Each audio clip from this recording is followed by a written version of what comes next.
नमस्कार दोस्तों, मैं अंशुमान सदाब आप सभी का बहुत बहुत स्वागत करता हूँ। आज के क्लास पे हम इंट्रोडक्शन ऑफ हिस्ट्री पढ़ेंगे एंड कल के क्लास पे आईबीसी यानी इंडस वैली सिविलाइजेशन पढ़ेंगे एंड फाइनली थर्ड क्लास पे आईबीसी के कुछ कॉमन की पॉइंट पढ़ेंगे जो एग्जाम पॉइंट ऑफ व्यू के लिए बहुत ही ज्यादा महत्वपूर्ण होगा। आज का नाम हिस्ट्री।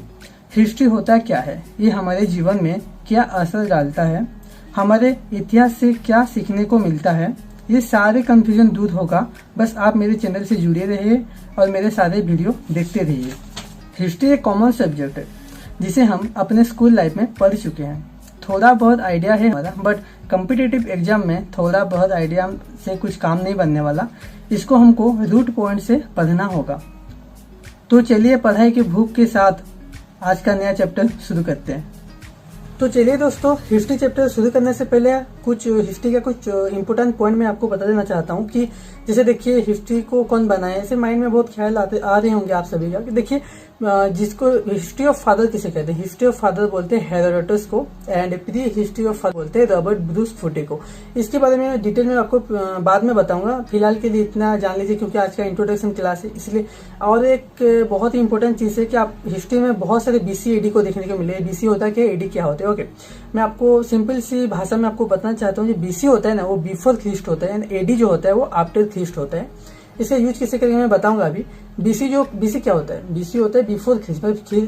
भगवान यीशु जब पैदा हुए थे उनके पैदा होने से पहले हम उसको काउंट करेंगे बिफोर ख्रीस्ट मतलब बीसी एंड आफ्टर ख्रीस्ट मतलब भगवान यीशु जब पैदा उसके बाद जितना भी ईयर को काउंट किया जाता है उनको बोलते हैं आफ्टर ख्रीस्ट। ओके, उसको हाँ और एक बात, आफ्टर ख्रीस्ट को हम और एक नाम पे जान पाएंगे, उसको बोलते हैं एनो डायनाइन ईयर बोल के। एनो डायनाइन ईयर से हम मतलब समझ लेना कि इसके मतलब इसको एडी नाम के पुकारा जा रहा है। ओके, तो चलिए इसे यूज कैसे करते हैं। एडी मतलब आप इजीली जान लोगे 300 एडी कितना होता है। मतलब हम आज का जमाने में से -300 कर देंगे, उसको एडी बोलेंगे। बट हाँ, बीसी को कैसे यूज किया जाता है मैं आपको अभी बताने वाला हूँ। सोच लीजिए कोई आपको पूछेगा कि 2500 बीसी पहले ये इंसिडेंट हुआ था, तो आपको कैसे कैलकुलेशन करना है। 2500 बीसी पहले ये इवेंट हुआ था, मतलब आपको क्या करना है। आज का आप जिस दिन भी वीडियो देख रहे हो, मतलब 2020 तो 2020, 2021 तो 2021 ऐसे, मतलब आज के जो साल चल रहा है 2020 चल रहा है, तो 2020 से हम क्या करेंगे 2500 बीसी को ऐड कर देंगे, जिसके वजह से निकलेगा 4520। तो आज के जमाने से मतलब 2020 से 4000 -20 साल पहले ही चीज हुआ था। मतलब इसका कैलकुलेशन ऐसे होता है। बट एडी में क्या होता है, डायरेक्ट माइनस करेंगे। बट बीसी में क्या होगा, आज का साल प्लस बीसी को ऐड करेंगे तो इसका निकल जाएगा कि कितने साल पहले इंसिडेंट हुआ था। तो ये होता है। हिस्ट्री में भी मैथ यूज हो रहा है, तो आपको देखना पड़ेगा कि कौन सा ईयर में किसी। आई होप कि आप समझ चुके हैं इसका मैथमेटिक टूल। एंड सेकंड चीज पे हम एंटर करते हैं। यहाँ पे हम देखिए हिस्ट्री में भी आ जाते हैं। ओके, हमको आज इंट्रोडक्शन क्लास करना है, तो मैं आपको सारे चीज पे थोड़ा थोड़ा नॉलेज दे दूंगा, जिससे आपको लगे कि हाँ कुछ पढ़ना है। आपको बिना सिलेबस दिए कैसे मैं आपको आगे बढ़ सकता हूँ, आपके साथ नहीं हो सकता है। तो मैं आपको क्या करूंगा, हिस्ट्री में सबसे थोड़ा बता दूंगा, जिसकी वजह से आपके माइंड में एक मतलब कुछ क्रिएशन हो जाएगा कि हमको क्या पढ़ना है आगे। ओके, जो भी मैं बताऊंगा उतना ही पढ़ना है, क्योंकि टाइम ना ही मैं आपका वेस्ट कर सकता हूँ ना ही मेरा टाइम वेस्ट कर सकता हूँ। जो एग्जाम में आ रहे हैं उसी सब्जेक्ट को मैं आपको पढ़ाऊंगा, ना ही कुछ अदर्स। हाँ, अगर अदर्स पढ़ना चाहते हो तो मुझे कमेंट में लिख सकते हो, मैं आपके लिए स्पेशल वीडियो बना दूंगा। तो चलिए अभी फिलहाल के लिए आगे बढ़ते हैं। हिस्ट्री देखिए दोस्तों 3 टाइप का होता है। ओके, एक होता है एंशियंट हिस्ट्री और दूसरा होता है मेडिवल हिस्ट्री, और जो थर्ड और लास्ट होता है वो मॉडर्न हिस्ट्री होता है। ओके, जिसको हम एंशियंट हिस्ट्री को हम जान सकते हैं कि प्राचीन युग, आप तो सुने होंगे नाम। और मेडिवल हिस्ट्री को हम जान सकते हैं मध्यकालीन युग, जो मिडिल हिस्ट्री बोलते हैं।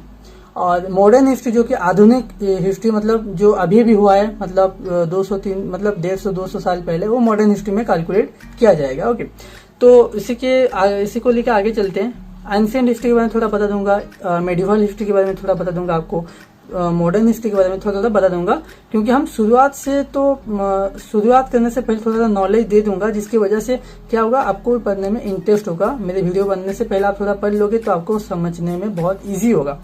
तो चलिए चलते हैं। एंशियंट हिस्ट्री के बारे में, प्राचीन युग, थोड़ा प्राचीन युग के बारे में थोड़ा बता देता हूँ। एंशियंट हिस्ट्री में हमको पढ़ना क्या होगा, एंशियंट हिस्ट्री में हमको आईबीसी पढ़ना होगा, जैसे कि इंडस वैली सिविलाइजेशन, जो कि मैं कल से शुरू करने वाला हूँ। 2 दिन का क्लास होगा, सारे टॉपिक में 2 दिन में कवर कर लूंगा। ओके, तो हमको एंशियंट हिस्ट्री में आईबीसी, इंडस वैली सिविलाइजेशन पढ़ेंगे, वैदिक सिविलाइजेशन पढ़ेंगे, बुद्धिज्म, जैनिज्म पढ़ेंगे, हर्षवर्धन के टाइम में जो हुआ था वो पढ़ेंगे, मौर्य एम्पायर के बारे में पढ़ेंगे, और उसके बाद हम गुप्ता एम्पायर के बारे में पढ़ेंगे, महाजनपदा एंड मगधा एम्पायर के बारे में पढ़ेंगे। ऐसे मतलब मेडिवल हिस्ट्री पढ़ने से पहले हमको एंशियंट हिस्ट्री देखना होगा, जो कि हम एंशियंट हिस्ट्री में सब चीज कवर कर लेंगे। ओके, जो मैं अभी बोला ये सब हो जाएगा, एंशियंट हिस्ट्री में कवर हो जाएगा। उसके बाद हम आगे बढ़ते हैं मेडिवल हिस्ट्री में। मेडिवल हिस्ट्री होता है क्या, हमको क्या क्या पढ़ना है इसके बारे में। ओके, देखिए दोस्तों, मेडिवल हिस्ट्री जो होता है, मीडियम हिस्ट्री बोल सकते हो आप उसको, मानते हो medium history, but medieval history में क्या होगा कि देखिए अर्ली मेन पॉइंट, हमको यहाँ पे कुछ मतलब इसको बोले, मतलब शुरुआत जब हुई थी मेडिवल हिस्ट्री तब की बात बोल रहा हूँ, और जब मतलब खत्म होने आ रही थी तो तब की बात है लेटर मेन पॉइंट। ओके, इसको 2 टाइप डिवाइड किया है, एक तो है अर्लियर मेन पॉइंट और दूसरा टाइप में लिखा हुआ है कि लेटर मेन पॉइंट। तो हमको अर्लियर मेन पॉइंट में देखना पड़ेगा। अर्लियर मेन पॉइंट जो है वो 800 एडी से 1206 एडी तक हुआ था, और लेटर मेन पॉइंट जो है वो 1256 से 1707 एडी तक हुआ था। ओके, अब डिफरेंटेशन मत कीजिए, बस देखते जाइए। तो जो अर्लियर मेन पॉइंट हुआ था 800 एडी से 1206 एडी के अंदर, उसमें क्या क्या हुआ था, उसमें हुआ था राजपूत पीरियड हुआ था। ओके, जैसे कि आप सभी को पता है कि लास्ट एम्पायर ऑफ राजपूत जो है पृथ्वीराज चौहान है, मोहम्मद गोरी ने उनको परास्त किया था। तो उसके बाद पढ़ लेंगे, वहीं से पढ़ेंगे मोहम्मद गोरी के बारे में, जो कि वो तुर्की से बिलोंग्स करते हैं, उनके बारे में थोड़ा पढ़ेंगे। ये पढ़ लेंगे earlier main point medieval history के अंदर। ओके, उसके बाद हम पढ़ेंगे मेडिवल हिस्ट्री में दूसरा जो है लिखा हो कि लेटर मेन पॉइंट। यहाँ पे क्या होता है, 1256 एडी से लेके 1707 एडी तक हमको पढ़ना होगा। यहीं से हमको ये पढ़ना होगा कि देखिए यहाँ पे 2 टाइप का है, मतलब 1256 और 1707 को 2 टाइप पे डिवाइड कर दिया गया है। कि जैसे कि आप देख सकते हैं वन टाइम में लिखा है कि 12 से 6 से 1426 तक एक काल है, और 1526 से 1707 तक एक टाइम पीरियड है। ये सब एक टाइम पीरियड चल रहा है। ओके, तो 12 से 6 से 1406 तक सिर्फ तुर्की लोग हमारे यहाँ पे राज किए हैं। ओके, जैसे खिलजी, तुगलक, शायद ये सब जो है ना वो सब तुर्की लोग हैं। ओके, और एक ही बंदा है जो अफगान से है, वो है इब्राहिम लोदी। ओके, ये एक ही बंदा है जो कि अफगानिस्तान से आया था। मॉडर्न हिस्ट्री पे, मॉडर्न हिस्ट्री जो है वो 1707 से आगे जितना तक हुआ था, मतलब अभी तक 1707 से अभी तक जितना भी हिस्ट्री हुआ है उसको हम मॉडर्न हिस्ट्री बोले।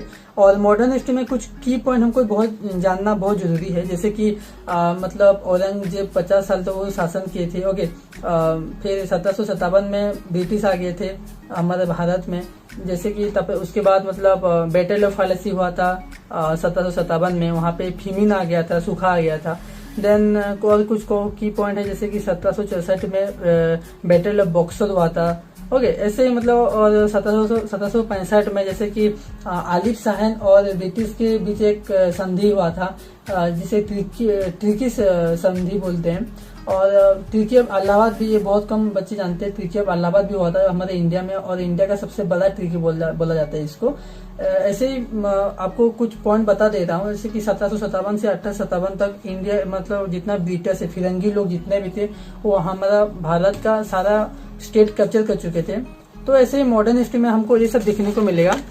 चलिए आगे बढ़ते हैं। आईएनसी, आईएनसी का नाम तो सभी सुने होंगे, इसका फुल फॉर्म होता है इंडियन नेशनल कांग्रेस, कौन नहीं सुना होगा। ओके, देखिए दोस्तों, जब ब्रिटिशर लोग, जब फिरंगी लोग हमारे भारत में बहुत अत्याचार करने लगे थे हम देशवासियों के ऊपर, तब क्या हुआ था 1885 मतलब मसीहा में क्या हुआ था, आर्नोल्ड ऑक्टोफिसिस बोल के एक ब्रिटिशर थे, जो कि हमारे इंडियन लोग के लिए, अच्छे के लिए वो एक ऑर्गेनाइजेशन बनाए थे जिसका नाम था INC, Indian national Congress. Okay, इसके तहत कोई भी इंडियन, उनका कोई भी समस्या हो तो आके इस ऑर्गेनाइजेशन में मुफ्त में बता सकते हैं कि हम उनके डिपार्टमेंट में कोई कुछ गलत कर रहे हैं तो इंडियन के ऊपर वो आके आईएनसी में वो दर्ज कर सकते थे। ये बनाया गया था, इंडियन लोग के लिए बनाया गया था। तब वो मैं आपको डिटेल में बताऊंगा। ओके, जब इस चैप्टर में हम आ जाएंगे तो उसके बारे में मैं आपको डिटेल में बताऊंगा, और उसके लिए आप टेंशन मत लीजिए। फिर हम आते हैं आईएनसी जो होता है ना, इंडियन नेशनल कांग्रेस, ये 3 टाइप में डिवाइडेड है। ओके, पहले को बोलते हैं कि फेस ऑफ डेरेटेस moderates, okay sorry moderates, and second phase को हम बोलेंगे कि एक्सट्रीमिस्ट, और थर्ड स्टेज को हम बोलेंगे गांधीजियम फेस। ओके, हमको इसको याद रखने के लिए शॉर्टकट ट्रिक ये है कि हम इसको गरम मूवमेंट बोल सकते हैं, इसको नरम मूवमेंट बोल सकते हैं, और इसको शांति मूवमेंट बोल सकते हैं। कैसे?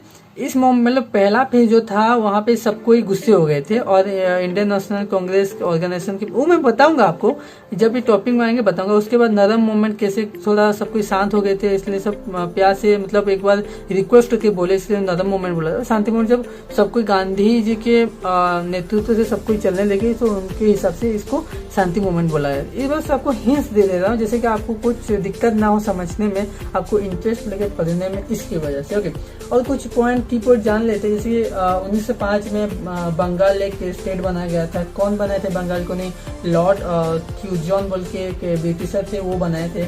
और 1905 में जैसे स्वदेशी मूवमेंट आया था। ओके, 1707 में कांग्रेस जो, हाँ यही कांग्रेस, इंडियन नेशनल कांग्रेस 2 भाग में मतलब डिवाइड हो गया था। ओके, ये सब कुछ की पॉइंट है जिसको आपको जानना बहुत जरूरी है। ओके, फिर हम आ जाते हैं गांधी मूवमेंट पे। ओके, आप जैसे कॉपी में देख सकते हैं, यहाँ पे गांधी मूवमेंट लिखा गया है।